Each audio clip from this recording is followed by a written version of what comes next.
नमस्कार दोस्तों, स्वागत है आपका क्रेजी क्रिप्टो मिंटू में।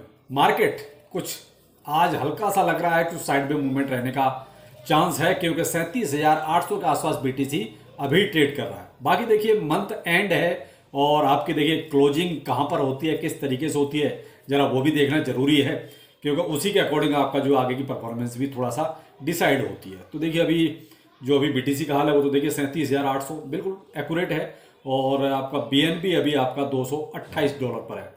तो जो चीज़ दोपहर के वीडियो में थी सेम वैसे ही चल रही है।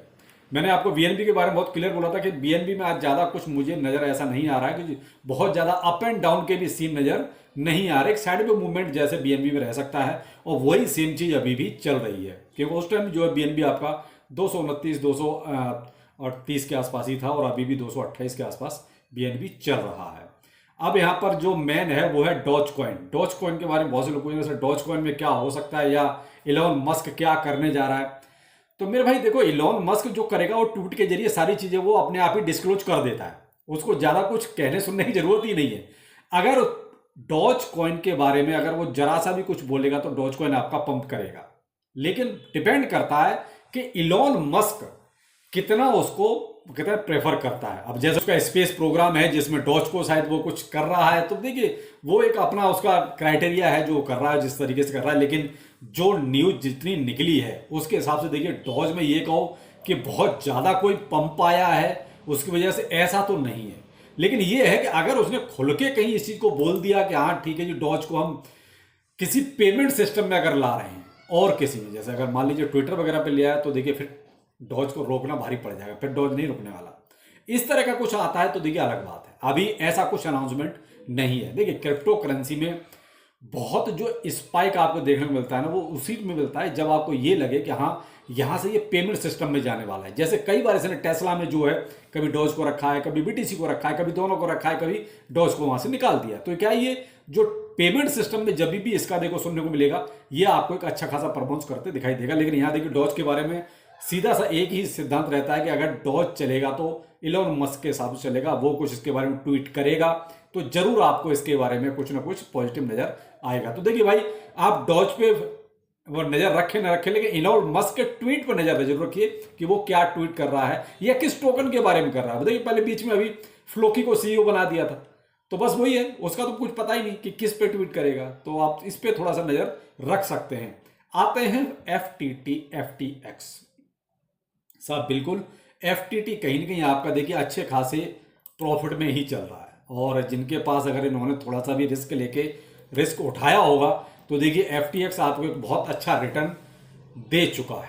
मैं तो यही कहूँगा कि बहुत अच्छा रिटर्न दे चुका है, और अभी भी FTT आपका लगभग 5% आपका ग्रीन चल रहा है। तो देखिए मैं तो इसमें खैर इन्वॉल्व हूँ, मैंने आपको बहुत पहले से चीज़ को पता रखा है, और अभी भी ठीक ठाक ये प्रॉफिट दे ही रहा है। अभी भी ऐसा नहीं कि साहब ये कोई लॉस करवा रहा है। देखिए क्रिप्टो करेंसी है, कौन सा टोकन कब लॉस करवा दे ये भी कोई गारंटी नहीं है, और कौन सा प्रॉफिट करवा दे ये भी कोई गारंटी नहीं है।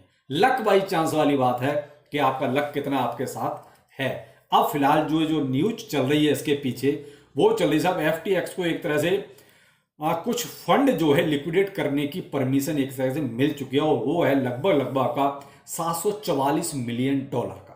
और ये कहीं ना कहीं जो ग्रे स्केल असेट्स जो शेयर हैं, तो वो कहीं ना कहीं इसको सेल करने की परमिशन मिली है। तो मे भी हो सकता है कि शायद इसमें ये एक साथ भी बेचे, हो सकता है कि स्टेप बाय स्टेप बेचे। अभी किस तरीके से अपना प्रोग्राम सेट करेगा वो तो बात की बात है, लेकिन ये कहीं ना कहीं मार्केट में थोड़ा सा देखिए पैनिक हल्का सा क्रिएट कर सकता है, क्योंकि मार्केट में देखिए कहीं ना कहीं थोड़ा बहुत तो अभी भी इसके पास काफी सारा असेट्स पड़ा हुआ है जो इसको सेल करना है, और बीच बीच में आप देखिए ना सेल करता ही है, और दूसरा मंथली क्लोजिंग भी है। तो इस न्यूज का इंपैक्ट देखिए मे भी थोड़ा बहुत आपको मार्केट में नजर आ सकता है। अब आते हैं हम दोबारा से FTX के अपने प्राइस पर। तो देखिए अभी जो इसका प्राइस है वो 4.2 डॉलर के आसपास चल रहा है। अच्छा खासा देखिए स्पाइक अभी जो बीच में आपका 4.38 डॉलर तक भी गया था, और वहां से थोड़ा सा फिर नीचे आया। तो ये अप एंड डाउन जो प्रॉफिट बुकिंग है वो तो देखिए हो गया हर एक में। अब मैं यहां पर आपसे ये कहता हूं, बहुत से लोगों ने कहा था सर आपने FTX में क्यों खामखा कोई एंट्री बनाई। तो भाई अब आप ये देखो ना, तो मैं आपको कब से इसका अपडेट दे रहा हूं, और उसका प्राइस क्या चल रहा था, और तब से देखिए आज तक इसने कितना प्रॉफिट दे दिया। तो यही है, मैंने आपसे हमेशा कहा है कि देखिए प्रॉफिट के साथ रहो तो ज़्यादा अच्छा है, बजाय इसके कि होल्डिंग तो मैंने आपसे कहा ना, हमारा जो एक पोर्टफोलियो है वो तो उसी काम के लिए कि ठीक है पड़ा हुआ है, पड़ा रहने दीजिए, कुछ मिल गया तो बहुत अच्छा, नहीं मिला तो भी कोई बात नहीं, क्योंकि इधर तब तक थोड़ा बहुत तो जेब में आ रहा है ना, ये कुछ ना कुछ तो दे रहे हैं ये लोग, तो बस वही है, जो प्रॉफिट ले रहे हैं वो हमेशा प्रॉफिट में रहेंगे। देखिए बुल रन कब आएगा किसी को नहीं पता, कब आपका बीटीसी दोबारा से एटीएच पे पहुंचेगा किसी को नहीं पता, तो फिर भाई जो मिलता है वो तो लो, जो पता है वो तो कर लो। तो भाई यही तो पता है कि भाई प्रॉफिट हमें इतना हो रहा है, हमें 10% हो रहा है, 20% हो रहा है या 50% हो रहा है, हमें ये पता है तो भाई ले लो, वो ज़्यादा अच्छा है। तो लेकिन क्या है कि सबकी देखिए अपनी अपनी स्ट्रेटेजी होती है, तो इसमें आप किस तरीके से अपने आप को डील करते हैं, ट्रीट करते हैं, वो आप ही ज़्यादा अच्छी तरह समझते हैं। तो फिलहाल देखिए एफपीएक्स हमेशा से रिस्की था, है और अभी रहेगा, इस चीज़ को ढंग से समझें। मैं ये नहीं कह रहा हूँ कि एफटीएक्स अभी आपका प्रॉफिट दे रहा है तो शायद यहाँ से प्रॉफिट ही प्रॉफिट रहेगा, नहीं ऐसा कुछ भी नहीं है, रिस्की था, है और आगे भी रहेगा। तो आप जो भी कुछ करना चाहें थोड़ा सा सोच समझ के करें। थोड़ा सा मार्केट में देखिए अप एंड डाउन का सीन तो रहेगा, तो इसलिए आज देखिए मार्केट में बहुत कुछ ऐसा नहीं है जो कि आपको कुछ स्पेशल बताया जाए, थोड़ा सा बस एक जर्नल ही था सब कुछ आज टॉपिक में, ऐसा कुछ खास था नहीं। लेकिन हाँ आपसे ये जरूर कहूंगा कि आईसी नेटवर्क के बारे में भाई उनका एक हाल्विंग आपकी कल होने वाली है, यानी आपकी माइनिंग अब कम हो जाएगी। अभी तक जो आपका 4 टोकन पर आवर के हिसाब से मिलते थे वो अब आपके 2 टोकन पर आवर हो जाएगा, यानी कि एक हाल्विंग आपकी आइस की हो जाएगी कल, उसके बाद फिर एक हाल्विंग आपकी मार्च में है। और हाल्विंग के टाइम पर होता यही है कि आपकी जो दर है वो कम हो जाती है, यानी 4 है तो 2 हो जाएगी, 2 है तो 1 हो जाएगी, तो हाल्विंग में आपका ये एक तरह से डाउन हो जाता है। तो आप यहाँ थोड़ा सा अलर्ट रहिए। बाकी यहाँ पे आपके लिए तो प्रॉफिट है, जो लोग पहले माइनिंग कर चुके हैं, अब क्या है जो लोग अब जुड़ेंगे उनको देखिए बहुत कम टोकन मिलेंगे, जैसे जैसे जो लोग धीरे धीरे बाद में जुड़ेंगे उनके साथ देखिए ये तो चीज़ रहेगी हमेशा से कि उनके साथ कम लोग जुड़ेंगे और कम ही उनको टोकन मिलेंगे। ऐसे हाल्विंग वही बीटीसी का हाल है कि भाई बीटीसी में भी वो कहते हैं ना हाफ हो जाता है, तो वही इसमें भी हाफ हो रहा है कल से।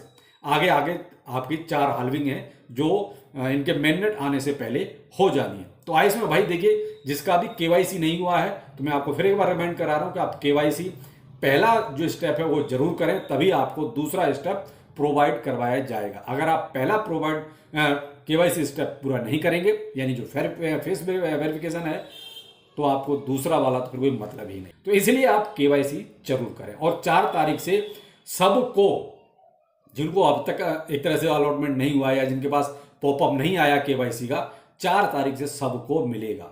तो आप एक बार से थोड़ा सा एक्टिव होकर इस चीज को कर लीजिए, जिससे कम से कम आप सेकंड स्टेप जो केवाईसी है उसके लिए एलिजिबल हो जाए।